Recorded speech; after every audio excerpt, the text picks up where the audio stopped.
Hi friends, ఈరోజు దొండకాయ ఎగురు చేసుకుందాం. మనం దొండకాయలు కట్ చేసి పెట్టుకున్నానండి. 1/2 కేజీ. 2 ఉల్లిపాయలు కట్ చేసి పెట్టుకున్నానండి. 2 పచ్చిమిరపకాయలు. బాండీ పెట్టిన స్టవ్ మీద స్టవ్ ఆన్ చేసుకున్నానండి. ఇప్పుడు ఆయిల్ పోసుకుందామండి. కొంచెం ఆయిల్ ఎక్కువే పడుతుందండి. జీలకర్ర, శనగపప్పు వేసానండి. జస్ట్ శనగపప్పు, ఆనియన్ వేసుకున్నానండి. మగ్గిపోయినాయండి ఆనియన్స్. చిన్న పసుపు వేసుకుందామండి. ఎప్పుడు ఫ్రైలా కాకుండా ఇలా కూడా చేసుకొని తింటే మంచిదండి. రైస్కే కాదండి, చపాతీలో కూడా బాగానే ఉంటుందండి. కొంచెం ఎక్కువసేపు ఆయిల్లో మగ్గించుకుంటే బాగుంటుందండి. దొండకాయలు వేసుకుందామండి. ఫ్రై చేసుకుందామండి ఇప్పుడు శుభ్రంగా అంతా కలిసేటట్టు.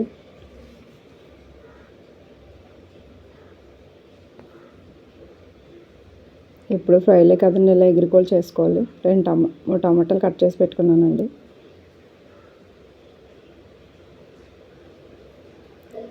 చూడండి, మూత పెట్టి ఉంచాను, అలా మగ్గిపోయింది. ఆయిల్ అలా కనిపిస్తుంది. ఇప్పుడు టమాటా వేసుకుందామండి.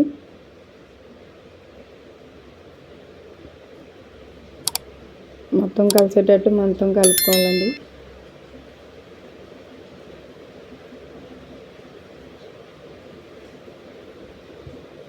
మూత పెట్టుకొని మగ్గించుకుందామండి, బాగుంటుంది కాసేపు.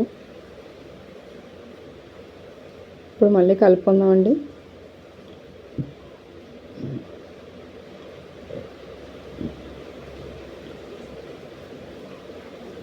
చూడండి, టమాటా కూడా మగ్గిపోయింది. ఇప్పుడు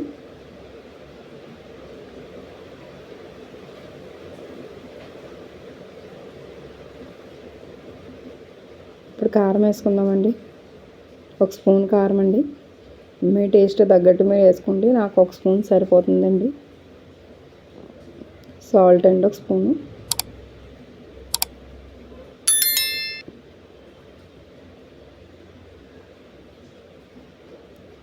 మొత్తం కలిసేటట్టు కలుపుకోవాలండి. మళ్ళీ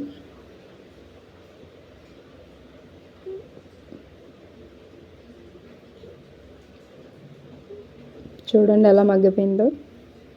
ఇప్పుడు కొంచెం వాటర్ పోసుకుందామండి. జస్ట్ కొంచెం అలా ముక్కలు అలా ములిగేటట్టు అంతే అండి, ఎక్కువ వాటర్ కాదు. వాటర్ పోసుకొని శుభ్రంగా కలుపుకున్నానండి. చూడండి ఎలా మగ్గిపోయింది. ఇంకా చిన్న గరం మసాలా వేసానండి, అంతా ఇంకేమీ వేయలేదండి.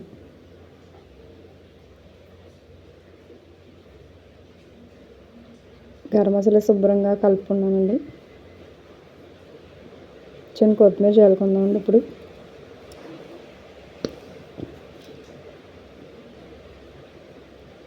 అంతే అండి, కూర అయిపోయిందండి, రెడీ అయిపోయింది. నాకైతే చాలా బాగా వచ్చిందండి. మీరు ఒకసారి ట్రై చేసి నాకు ఎలా వచ్చిందో కామెంట్ బాక్స్లో కామెంట్ చేయండి. Okay friends, bye.